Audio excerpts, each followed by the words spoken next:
Hello friends and welcome to our this session of English class.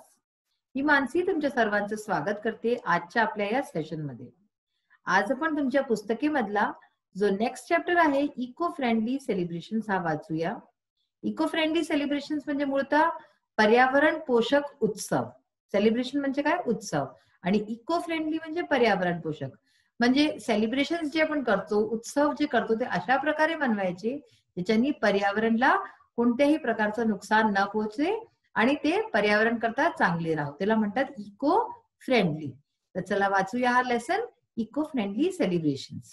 मुलांनो, तुम्ही विविध प्रकारचे सणवार मनवत असाले, आपले उत्सव मनवत असाले, जसे की होळी आहे, दिवाळी, गणपती उत्सव, असं सगळे छान छान तुम्ही उत्सव मनवत असाले. तर हे तुम्ही कसे मनवता हे कधी सोचलंय? ह्याला तुम्ही इको फ्रेंडली वेनी मनवता, म्हणजे पर्यावरणाला नुकसान न पोहोचे अशा प्रकारे मनवता, किंवा तुम्ही कोणत्या गोष्टीचं लक्ष नाही ठेवत. जसं की आपण होळी मनवतो, तर होळीमध्ये असे रंग वापरायचे की जे आपल्या त्वचेला नुकसान न करे, पर्यावरणाला नुकसान न करे, किंवा असे रंग अपनावता ज्याच्याने की दुसऱ्याला त्रास हो. अशाच प्रकारे दिवाळी आहे, दिवाळीमध्ये फटाके वगैरे जास्त यूज करता, किंवा अशा प्रकारे मनवता की ज्याने पर्यावरणाला जे आहे हानी न पोहोचे. तर हेच या पत्रात सांगितलं गेलंय. बेसिकली हे एक पत्र आहे जो की एक भाऊ आपल्या चुलत भावाला लिहितो आहे. तर चला वाचूया हा लेसन, इको फ्रेंडली सेलिब्रेशन. या पत्रात काय आहे ते पाहूया. पहा, पत्र आपण जेव्हा लिहितो सर्वात आधी हे राईट हँड साइडला आपला डेट, ज्या डेटला तुम्ही लिहिताय तारीख लिहितो ती, आणि जिथून तुम्ही पत्र लिहिताय. तर जसं की ह्याच्यामध्ये लिहिलंय 25 सप्टेंबर 2015 पुणे. तर पुण्याहून हे पत्र लिहिलं गेलं आणि ज्यांनी पत्र लिहिलंय ते या तारखेला पत्र लिहिलंय. ठीक आहे. मग याच्यानंतर बघा, आता पत्राची सुरुवात होते. सर्वात आधी पण काय लिहितो, कुणालाही लिहितो पत्र, त्याचं नाव लिहितो, आणि ज्यालाही पत्र लिहितोय त्याचं नाव लिहून, जसं की हा एक इन्फॉर्मल लेटर आहे. ठीक आहे ना. त्याच्या डिअर अथर्व म्हणजे प्रिय अथर्व.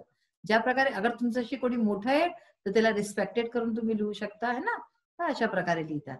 डिअर अथर्व म्हणजे प्रिय Atharva, I received your letter, मला तुझं पत्र मिळालं. हे फर्स्ट ऑफ ऑल कॉंग्रॅच्युलेशन्स. तर काय म्हणतात ते म्हणतात की हे सर्वात आधी तुला अभिनंदन. कॉंग्रॅच्युलेशन्स म्हणजे काय? अभिनंदन. It's really amazing that you have celebrated eco friendly Ganesh Utsav in America. तर इथे म्हणतात की हे खरंच खूप आश्चर्यजनक आहे की तू जे आहे अमेरिकेमध्ये राहून आणि इको फ्रेंडली गणेश उत्सव मनवला, म्हणजे पर्यावरण पोषक गणेश उत्सव अमेरिकेमध्ये राहून सुद्धा केला. Please write to me more about it. तर म्हणतोय का तो मुलगा की मला कृपया करून मला त्याबद्दल अधिक माहिती दे. Here we are also planning to celebrate an eco friendly Diwali. तर इथे आम्ही सुद्धा प्लॅन करतोय, योजना बनवतोय एक इको फ्रेंडली पर्यावरण पोषक दिवाळी मनवायची. Are you surprised? काय तुला आश्चर्य झाला? सरप्राईज म्हणजे काय? आश्चर्य. काय तुला आश्चर्य झाला? Yes, we are actually planning a Diwali without crackers. तर काय म्हणतोय? हो, आम्ही खरोखर जे आहे योजना करतो आहे दिवाळी मनवायची, ते बिना फटाक्यांच्या. क्रॅकर्स म्हणजे काय झाले? फटाके. तर बिना फटाक्यांच्या आम्ही दिवाळी बनवायची योजना करतोय. But of course with delicious traditional snacks. पण काय म्हणतात ते? पण हो, त्याच्यामध्ये फटाके नाही राहिले जरी तरी सुद्धा स्वादिष्ट जे आहे पारंपरिक आपले जे व्यंजन असतात ते राहणारच बरं का. माउथ वॉटरिंग चकलीज म्हणजे की तोंडात पाणी आणणाऱ्या अशा चकल्या, अनारसाज, करंजीज अँड लड्डूज. ठीक आहे. तर म्हणजे की चकली, अनारसा, करंजी, लाडू हे सगळं म्हणजे तोंडात पाणी येणाऱ्या अशा स्वादिष्ट जे आहे डिशेस राहतील. To make up for the crackers म्हणजे की क्रॅकर्स जे फटाके आहेत त्यांच्या एवज मध्ये, त्यांच्या बदले आम्ही काय करू की त्यांना नाही वाचतील तर काय करायचं? We are going to make a beautiful paper lantern at home. तर आम्ही त्याच्याकरता आम्ही ते नाही करू, त्याच्याशिवाय आम्ही सुंदरस कागदाचं बनलेलं लॅन्टर्न म्हणजे काय, जे दिवे असतात ना, तर ते लॅन्टर्न आम्ही ते घरीच बनवू. I am also going to make a model of fort Raigad. आणि मी त्याच्याशिवाय रायगडचा किल्ला ह्याचं पण एक प्रतिकृती बनवणार आहे. आपल्याकडे अशी पद्धत आहे ना की किल्ला वगैरे आपण लहान मुलं जे असतात ते बनवतात. तर तेच तो म्हणतोय की मी त्याचं एक मॉडेल, एक प्रतिकृती पण बनवेने रायगडच्या किल्ल्याची. I am collecting some pictures and a lot of information about Raigad. तर हा म्हणतोय की मी रायगडच्या किल्ल्याबद्दल जे आहे थोडेसे पिक्चर्स म्हणजे जे फोटो असतात ते चित्र मी कलेक्ट करतोय, एकत्रित करतोय आणि लॉट ऑफ इन्फॉर्मेशन आणि खूप सारी त्याच्या बारेमध्ये जी जानकारी असते ती पण मी एकत्रित करतोय. कुठल्याबद्दल? रायगडच्या किल्ल्याबद्दल. When are you planning to come to India? आता तो आपल्या भावाला काय विचारतोय की आपण पत्र लिहितो तो विचारतो ना की तू इकडे केव्हा येणार आहेस, तर तेच तो विचारतोय की तू इकडे यायचं केव्हा योजना बनवतोय, केव्हा प्लॅन करतोय. We are all waiting to meet you. आम्ही सगळे इथे तुला भेटायकरता थांबलो आहे, म्हणजे की आम्ही वाट पाहतोय की तू केव्हा येशील आणि केव्हा तुला भेटू. Remember bro. ब्रो म्हणजे काय, जसं ब्रदर असतं ना, तर आपण असं त्याला ब्रो पण काही काही म्हणतात लोक. ठीक आहे, तर रिमेंबर म्हणजे की हे तू लक्षात ठेव भाऊ. We are not just cousins, की आम्ही फक्त चुलत भाऊ नाही आहोत. आता हे कझन्स म्हणजे काय, चुलत मावस काही पण होऊ शकतात. ठीक आहे ना, तर तू आपण हे समजायचं की हे चुलत आहेत भाऊ. तर तू हे लक्षात ठेव भाऊ की आपण फक्त चुलत भाऊ नाही आहोत, आपण फक्त कझन्स नाही आहोत. We are friends too. आपण मित्र पण आहोत. तुमचेही असतील ना असे कझन्स वगैरे जे की तुमचे भाऊ पण आहे, बहीण पण आहे आणि तुमचे खूप चांगले मित्र पण आहे. तर तेच त्याच्यात लिहिलंय की आपण नुसतं भाऊ नाही आहोत, आपण तर मित्र सुद्धा आहोत. I always love to read your letters. मला नेहमीच तुझे पत्र वाचायला खूप आवडतं. Atharva, I have heard a lot about Thanksgiving and Halloween in the US. आता काय म्हणतोय आपल्या भावाला, अथर्वला म्हणतोय की मी तिथल्या थँक्स गिव्हिंग आणि हॅलोवीन अशा प्रकारचे दोन जे तिथे मनवले जातात गोष्टी US मध्ये. US म्हणजे काय, युनायटेड स्टेट्स मध्ये. तर मी त्याच्याबद्दल मी खूप गोष्टी ऐकल्या आहेत. हर्ड म्हणजे काय, ऐकलं. आय हॅव हर्ड, मी ऐकलं आहे. अ लॉट म्हणजे खूप काही. About thanks giving. Thanks giving म्हणजे काय, आभार प्रगट करायचा एक असं त्यांच्याकडे सेलिब्रेट केलं जातं, उत्सव बनवला जातो. त्या दिवशी ते आभार प्रगट करतात एकामेका करतात. थँक्स म्हणजे काय असतं, आपण म्हणजे थँक्यू म्हणतो. तर त्याच्याबद्दल आणि त्याचबरोबर हॅलोईन बद्दल आम्ही जे आहे मी खूप ऐकलं आहे तिथे युएसच्या. I am really curious to know more about them. तर मी खरंच खूप जे आहे उत्सुक आहे याबद्दल आणि जास्त ऐकाय करता आणि जास्त जाणाय करता. Please do write to me. तर तो म्हणतोय की प्लीज मला त्याबद्दल तू सांग, तू लिही आणि सांग.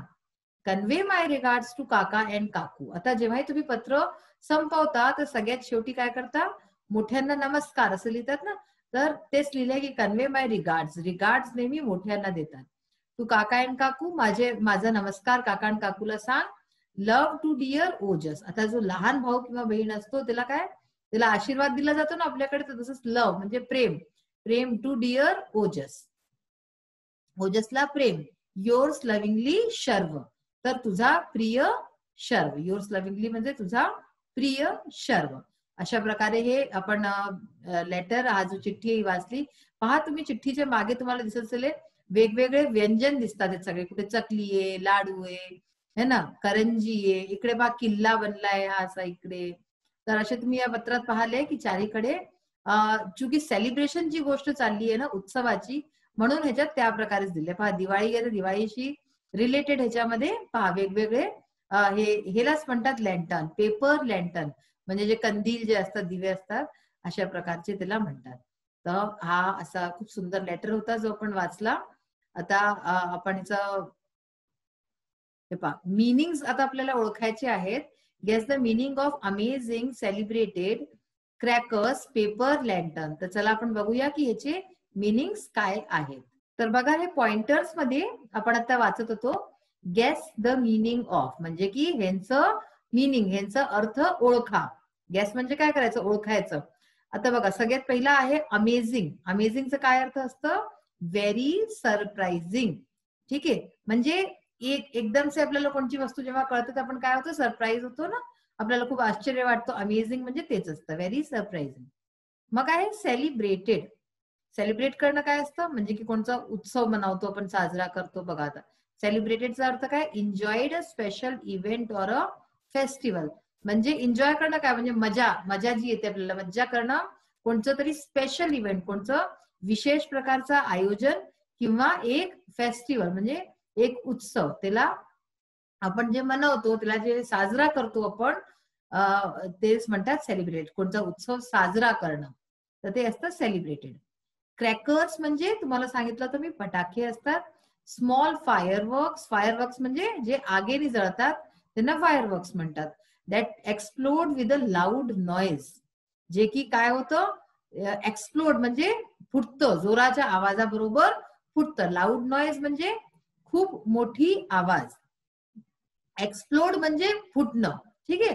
तर स्मॉल फायरवर्क्स म्हणजे की छोटेसे आग नि जळणारे वस्तू, अशी क्रॅकर्स असते जे की आवाज होऊन फुटते जोराने. मग आहे paper lantern, a lantern made of paper. तर कागदानी बनलेला असा एक दिवा जो आहे त्याला पेपर लॅन्टर्न म्हणतात. आता बघा, list the important points from each paragraph of the letter. म्हणजे की तुम्हाला प्रत्येक पॅराग्राफ मधनं जो मेन पॉइंट्स होते ते आपल्याला सांगायचे आहेत. प्रत्येक पॅराग्राफचे, त्या लेटर मध्ये जितके पॅराग्राफ आहेत, प्रत्येक पॅराग्राफ मध्ये काय विशेष एक वस्तू दिली आहे ती सांगायची. आता बघा, पॅरा 1 जो पहिला पॅराग्राफ होता त्याच्यात काय लिहिलं होतं? Celebration of eco friendly Ganesh Utsav in America. म्हणजे अमेरिकेमध्ये पर्यावरण पोषक गणेश उत्सव ला साजरा करणं, हे पहिल्या पॅराग्राफ मध्ये सांगितलं गेलं होतं. पॅरा 2 म्हणजे सेकंड पॅराग्राफ, दुसरा पॅराग्राफ मध्ये काय होतं? Planning of eco friendly Diwali, म्हणजे without crackers and enjoying traditional snacks. म्हणजे दुसऱ्या पॅराग्राफ मध्ये होतं, तो आपलं सांगतो, जो मुलगा आहे जो पत्र लिहितो तो सांगतो की कसं त्यांनी प्लॅन केलं, योजना केली आहे एक पर्यावरण पोषक दिवाळी बनवायची बिना फटाक्यांच्या, आणि त्याच्याच बरोबर फटाके नाही जळवतील आणि छान छान जे आहे जो गोड आणि सगळे पदार्थ असतात आपल्याकडे दिवाळीत जे बनतात ते खाऊन, आणि अशा प्रकारे पारंपरिक जे गोष्टी आहेत त्यांना खाऊन आणि त्याला बनवायचं, दिवाळीला बनवायचं. मग आहे पॅराग्राफ थर्ड. ठीक आहे. तिसरा पॅराग्राफ मध्ये काय होतं? Preparation of paper lantern and making a model of fort Raigad. तर म्हणजे की कागदाचा जो लॅन्टर्न आहे, कागदाचा जो कंदील आहे तो बनवायचा, आणि त्याच्याच बरोबर फोर्ट रायगड म्हणजे रायगडच्या किल्ल्याचं एक प्रतिकृती बनवायची.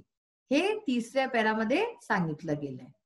मग आहे चौथा para, invitation to cousin to come to India. चौथ्या पॅरामध्ये काय करतो? तो आमंत्रण देतो आपल्या भावाला, चुलत भावाला, की भारतात ये, भारतात यायचं आमंत्रण देतो.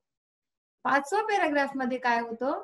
Celebration of thanks giving and Halloween in the US.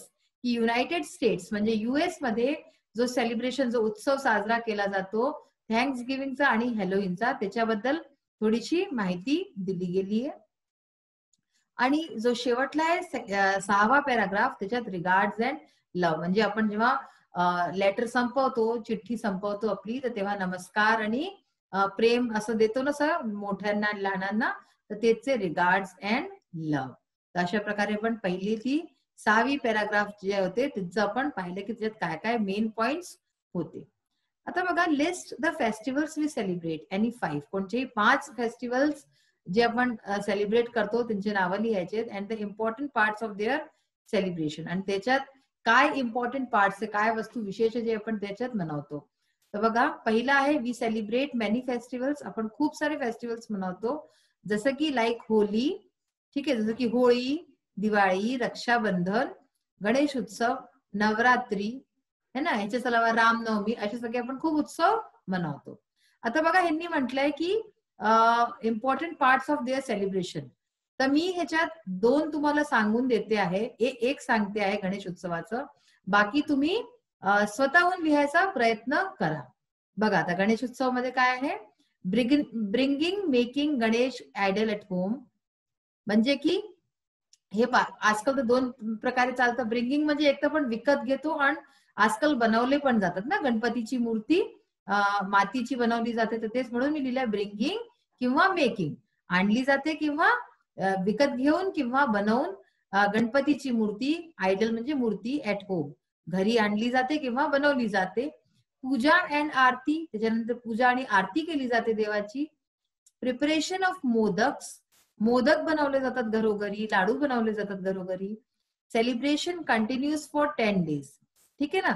आपल्याकडे 3 दिवस, 5 दिवस, 7 आणि 10 दिवस पर्यंत असे वेगवेगळे 10 दिवसापर्यंत आपण गणपती मनवतो. तर तेच सेलिब्रेशन कंटिन्यूज फॉर 10 days म्हणजे की जो आपला उत्सव आहे तो 10 दिवसापर्यंत कंटिन्यू राहतो, मनवला जातो. गौरी पूजा होते मग त्याच्यानंतर, है ना, गौरी पूजा होते घरी. Immersion of Ganesh idol in lakes, rivers or at home. त्याच्यानंतर गणेश प्रतिमाची आपण काय करतो, विसर्जित करतो लेक्स मध्ये किंवा पाण्यामध्ये कुठेही, आहे ना, आणि तलावमध्ये, नदीमध्ये, किंवा आजकाल तर जर घरचे गणपती असतात तर आपण घरोघरी सुद्धा टब मध्ये आपण टाकून जे आहे त्यांचं विसर्जन करतो मातीचे गणपतींचा, आणि मग त्यांना झाडात पाणी टाकलं जातं. अशा प्रकारे घरी पण हे केलं जातं. तर हे अशा प्रकारे मी तुम्हाला गणेश उत्सवचं एक लिहून दिलंय. तुम्ही पण असे मेन पॉइंट्स बनवून रक्षाबंधन, दिवाळी, होळी आणि नवरात्री असं तुम्ही आपल्या मनाने सुद्धा लिहू शकता. त्याचा प्रयत्न करा. तर आज आपला हा पहिला सेशन या चॅप्टरचा संपलेला आहे.